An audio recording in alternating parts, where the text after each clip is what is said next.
Hey, everybody, NFT fans. Welcome back to the NIFTSY Podcast.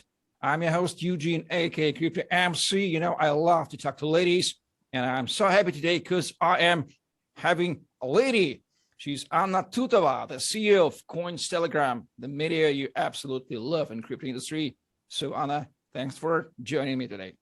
Hello again, and hello everybody. It's nice to be here today on your podcast, and thanks for invitation.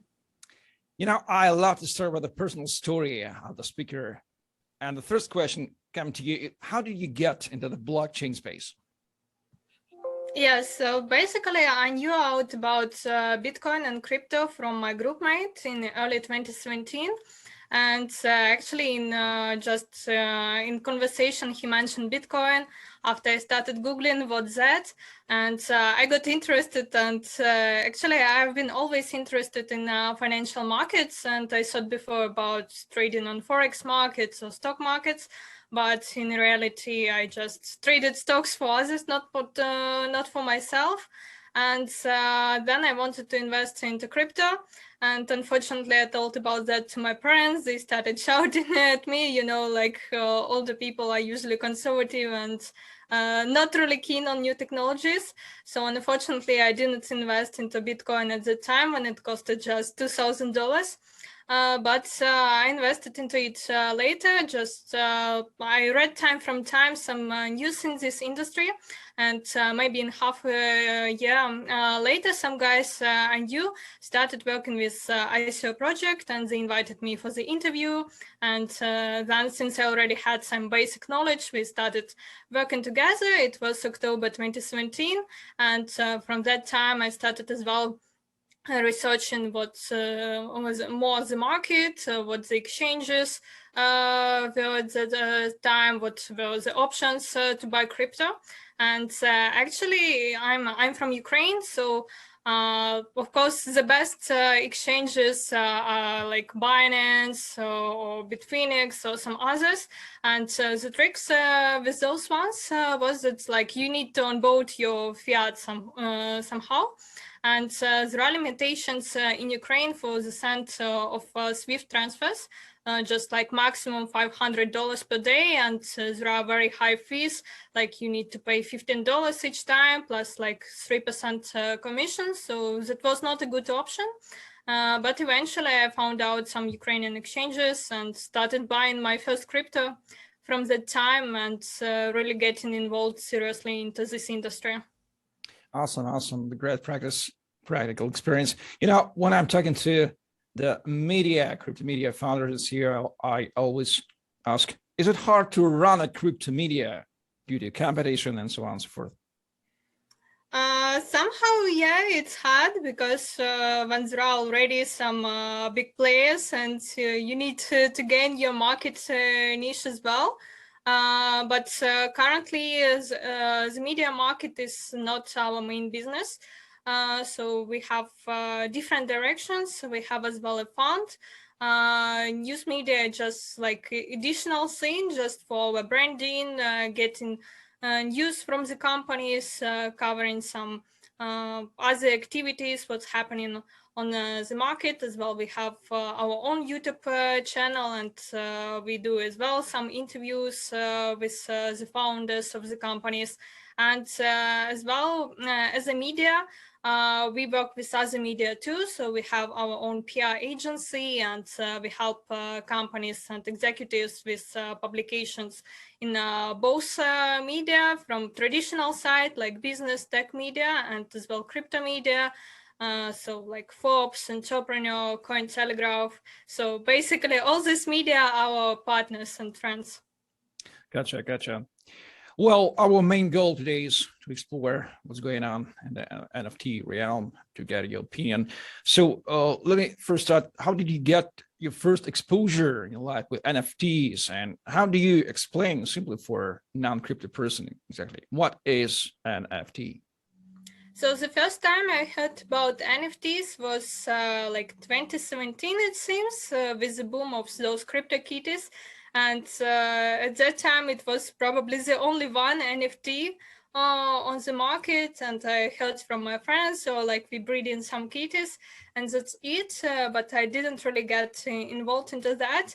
And later the whole crypto market went down. So there was no hype of NFTs anymore. And just last year, I guess from the summer, we see again the boom of these NFT markets and application in different industries. And basically, NFT is like, if to say, is non-fungible tokens. So this is a unique digital asset which is not interchangeable. So basically, it's like a unique collectible thing. And in case of Bitcoin, Ethereum, or some other cryptocurrencies which are traded on exchanges, you can exchange like certain amount of one Bitcoin into other one Bitcoin, and they're equal. In case of NFTs, it's like the alternative of digital implementation of some real artwork or some music or etc. And their ownership rights are recorded on blockchain. Great. You've mentioned the word hype, and I'm taking this word, and I want to ask you, do you have any thoughts? Why did we face NFT hype in digital art space in 2020, 2021? And was it similar or maybe differ comparing to the ICO hype in 2017? I can compare somehow the hype of ICOs in 2017 with the hype of DeFi projects currently from the last year as well, when everybody, even not related to DeFi, calls their projects DeFi. With NFTs, it's like just as addition, and with the overall market growth, we saw the growth of popularity on NFT markets too. And basically some it's I guess the biggest use case is in gaming, and it was as well before. And the general growth of NFTs was accelerated by the situation with pandemic, and that everybody was closed at home, and so there are a lot of people started building some things in crypto, and as well it's some kind of good alternative of digital ownership where you can sit just home and do trading of all these collectibles. Yeah, regarding gaming, a couple of days ago, you interviewed Jeffrey Zerlin, the co-founder of X Infinity, perhaps the most renowned case in a play-to-earn model of blockchain gaming. How do you explain, and of course, NFTs as a tool are widely being utilized in blockchain gaming. How do you explain why NFTs are so popular in blockchain gaming and especially in the Metaverse, since it's another part of the story? So basically, gaming was always a big industry, and it's a good niche to build a big community, and it attracts a lot of people, and a lot of use cases with this play-to-earn games. And basically the same in connection with COVID, a lot of people just lost their jobs. So there are a lot of people in emerging markets, and they started playing these games just to have an additional source of income. Or there are as well some funny cases when people just left their normal jobs just to play full time these games and to earn on them. Or like some crazy stories when I guess the biggest audience of these games are as well kids. And basically it's crazy, like some 12 years old became just millionaires from the gaming, and they did it just for fun. Like just for example, today Elliot Trade in his program mentioned a 12-year-old boy who started playing Axie Infinity game just last year, maybe in December 2020, when it was not that much popular, and it was more affordable to start playing it. So basically the price for access was much lower. So he gained these SLP tokens and Axie tokens, and they just started like from 0.76 cents or like less than $1. And then he sold a lot of them like at $20 or $40. So you can realize which returns those ones. And basically gaming is very fun, and it attracts not people who are really involved into blockchain or crypto. These are just people who like playing games, and that's it. And there are a lot of them. And the same, like I talked with Jeff, and he told that he was not really interested much in blockchain or crypto. He didn't care about that. The thing that he really cared about was gaming. That's what excited him. Yeah, a fascinating story. The NFT segment is quite young, regardless of CryptoKitties. How do you see, like all of the young things, it's not ideal. How do you see the main problems, challenges, pains, or even diseases of very young NFT segment and NFT market participants right now? Basically, I think that the market is overflooded with these NFTs, and some people try to create their own NFTs. And one of the problem is that most of NFTs are created on Ethereum blockchain, and it's not that cheap to create your NFT. When you create your NFT, you need to pay each time gas fee. I as well made my own NFT too. Just for fun. I didn't have any expectations to sell it. And I created it on OpenSea platform, and I paid around $120 just for the gas fees. This is one of the biggest problem with this gas fees and creation. And like we see now just thousands of these NFTs on marketplaces. But basically, if you are no name and you don't market like to your close circle or somebody, nobody will buy it. So like another option to market your NFT, just to create some FOMO around it, and so you need just to resell it yourself a few times, like for a few $1,000s or for millions. But this may be as well a tricky thing for other buyers, because they see the history of NFT, and they believe, oh, like there is a real interest in that NFT, maybe I should buy it, and they bought it at a very high price. But in reality, there is no interest on the market in that NFT. Another problem with NFTs is that anybody can create an NFT and claim that they have intellectual property rights for it.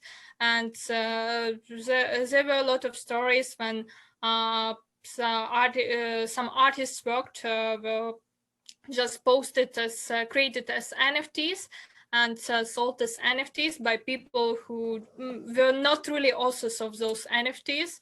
And they needed the real authors, artists needed to claim their ownership rights. But in reality, like, to whom to claim? The whole internet space, the whole blockchain space is anonymous, and you don't have anybody to go to and claim your author rights or something.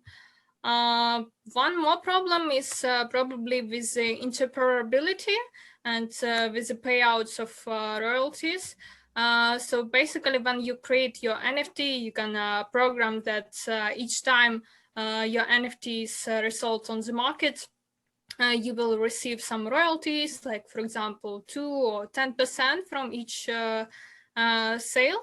And if that NFT will be, in most cases, if that NFT will be sold on other platform, you won't be able to get your royalties. So, for example, if you created your NFT on OpenSea, it was sold on OpenSea, but later it will be sold on Rarible, you won't be able to get your royalties from it. As well, another problem probably is the hacking of the whole crypto space. And just last week we saw like 3 big hack cases. And the same, there were the stories when the wallets of the users were hacked and their NFTs were stolen. Yeah, very detailed answer. Thank you for such a deep yes. I would love you to ask you about the legal issues. How do you see the legal issues which have arisen with the growth of NFT segment and seem need to be solved? And specifically, do you think that maybe governments are tending to create the specific regulatory framework for NFTs apart from the other classes of the virtual assets? From the legal side, I think we are still early. So basically, this is market regulated by by general rules, which regulate digital assets market and crypto assets market as a whole. But with NFTs, we saw such a growth just 1 year ago. So the governments are not ready with specific regulations for the NFTs, and basically we can use just like analogy of law, analogy of legislation, and we should go from the rules how each country, each jurisdiction regulates crypto assets. And one more thing is there are some concerns that so basically NFTs can be fractionalized. So when one NFT costs like a very huge sum, you can just split this NFT and fractionalize and give the ownership rights to the few people. And there is such concerns that these fractionalized NFTs, so basically F NFTs, can be considered as securities. And but as well, there are no use cases as for it. There are some concerns from the side of US CSC commissioners that this can be regulated as securities, but it's still too early. And another thing, it's maybe some AML concerns that these NFTs can be used as a mean for financing of, say, terrorism activities, etc. Well, speaking because about it's all digital and nobody can really track it. Definitely agree. Speaking about the tools of creating and turnover of NFT, I personally satisfied with the current technical infrastructure for NFTs. I mean, blockchains, wallet, marketplaces, and so on and so forth. So basically, I think that the infrastructure is okay, despite the scene of the high fees for the creation of these NFTs and resale of these NFTs.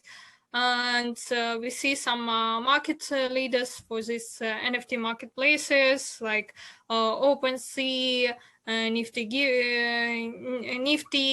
Rarible, some other marketplaces, and we see as well a lot of projects which as well trying to launch their marketplaces. But most of these projects I see like they are all the same. They don't really create something new. But some maybe it will be useful to create some interoperability features for these marketplaces. So as I mentioned, that there is problems that you can get royalties if your NFT will be resold on other platform. So the feature of such features interoperability will be interesting. And as well, some new NFT platforms try to launch like lending platforms for NFTs, so to allow collateralization for the NFTs. In this, I see quite big future. Well, going beyond the digital art and gaming and NFT use cases there, how do you see the possible use cases of NFT in other realms in the future? What purposes they will likely be used for? So we saw as well NFTs used in music industry, in video industry, and as well there were some cases when real estate was sold as NFT, and I guess the first case was maybe like half a year ago or even like last year. The house in San Francisco was sold as NFT, and actually it's quite interesting, so that we can use NFT just maybe like as alternative to a notary stamp or something, and transfer of the ownership rights from one person to another. But with this thing and with transferability of the ownership rights, it's much depends on the future regulations of the governments and on the relation of the governments to these NFTs and how it can be applied. One more thing, NFTs can be used in supply chain. When, for example, some luxury for luxury items, so like for some collectibles, for example, there are some wine collectors, some other expensive thing. So basically, they can be put a special QR code on the things and an NFT made from it, so you can track the source of origination of the things. Yeah, all the world consists of mostly of unique objects, so we will likely see the world of NFTs. Which of them will be representing every unique object possibly? Is that correct to say, Anna, that NFTs have become the driver or a factor of so-called and so expecting mass adoption of crypto? Yeah, I think that it accelerated much the growth of crypto adoption, especially with the case of Axie Infinity and generally with gaming.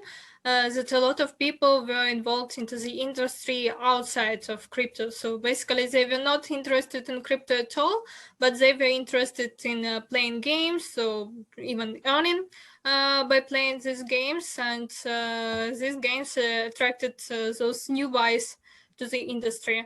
As well, we see a lot of mainstream media now cover NFT topics, and so they cover them even much more than like DeFi or something else, because a lot of celebrities support these NFTs, like sport athletes and etc. And the fans of these popular people as well know out about the industry, about both crypto industry and NFTs. Great. I see you're extremely educated, practically and theoretically, lady in the crypto space due to work. So what is better to see, to ask you to hear your recommendations? What the first baby steps would you suggest towards NFT for newcomers who didn't have an experience in this realm? So the first question should be like, why do you want to do anything related to NFT? And do you expect any earning from it? So you want just to buy some NFTs for fun? And you should understand that it's a very nascent scene, very nascent market. And like you can buy an expensive NFT and then maybe in few years it's won't worth anything. So if you want really to get involved into NFTs, it should go somehow from your heart, from your interest, what exactly you want. And gaming is not that a bad thing if you're interested in it. So you can get and earn in the game some collectible items and maybe as well keep them, and maybe it will bring you good profits. Another thing is related probably to art. And if you want to invest into NFTs and you expect some big returns, from my side, I would recommend probably just to invest into NFTs which are really interesting for you. Maybe you would like just to support this or that artist. So if that NFT won't go up in the price, or just won't worth anything later, you wouldn't be so much upset, because you would think that you just supported your favorite artist or something. And just to try, it's possible to buy some cheaper NFTs. A lot of them are sold just like for few $10s or something. And I guess from the side of artworks, the most popular NFTs are some memes, so some like funny animals, punks, so etc. If you want to play a bit, so you can buy them like for $50, maybe just in a week to sell that at $500 or something. Or if you don't want really to get into NFTs deeply, but you want to earn on this market, the safest thing is just to invest into some utility tokens of these NFT marketplaces or NFT games or something. Like, for example, we saw the huge growth of such tokens as Axie Infinity, of Flow Dapper Labs, Rarible, Chili's, and a lot of others. Great. Anna, you are a super informed person in the industry. I love to talk to you. And let's finish our talk with your visionary. How do you see the future of NFT world, NFT segment, let's say 3 upcoming years? It's really hard to say about the future of this industry because these are just very early stages, and just like 3 years ago there were only CryptoKitties and nothing else, and this year we saw just a bunch of different use cases, artworks, music, videos, real estate as well. Like Jack Dorsey sold his tweet as NFT, and it's really crazy domains sold as NFTs. As for now, for me, it's much gambling thing, and of course we see such a big growth as well because of the growth on crypto market, and the future of NFTs will depend on the interest on crypto market overall. And the market is cyclic, as you know, and when Bitcoin will go down, the interest of in NFTs as well will probably go down. And a lot of NFTs which currently exist probably won't, they will still exist, but they won't be popular anymore in a few years. And who knows, some NFTs maybe will cost just like billions, like the most expensive NFT was bought by Matt Cohen of Beeple artwork for 69 millions. And who knows, maybe in a few years that NFT will be sold for billions or something. Great, Anna. What is the best way to follow you on the internet besides reading Cohen's Telegram articles, and where to meet you? I know you like to travel a lot. You visit a lot of events in the entire world. What upcoming events maybe you are planning to speak in Ukraine or maybe abroad? So you can find me on social media, on LinkedIn, Facebook, Twitter as Anna Tutova. And as for the events, I plan to attend a lot of conferences this year. Just in around 1.5 weeks, I will go to Switzerland for CVVC Labs conference. Later, I plan to be quite a lot in Dubai. And by the way, NFT space is quite developed there. There are some interesting NFT artists, and there will be a lot of conferences, and as well other parts of the world opening up, so it will be possible to travel there. There will be some conferences in London too, so I will spend quite a lot of time in London and Dubai. Excellent. Thank you very much, Anna. It has been a very fascinating, super educational, super informative talk, like it should have been with a media person, the CEO of Crypto Media. Ladies and gentlemen, you were watching the NIFTSY Podcast.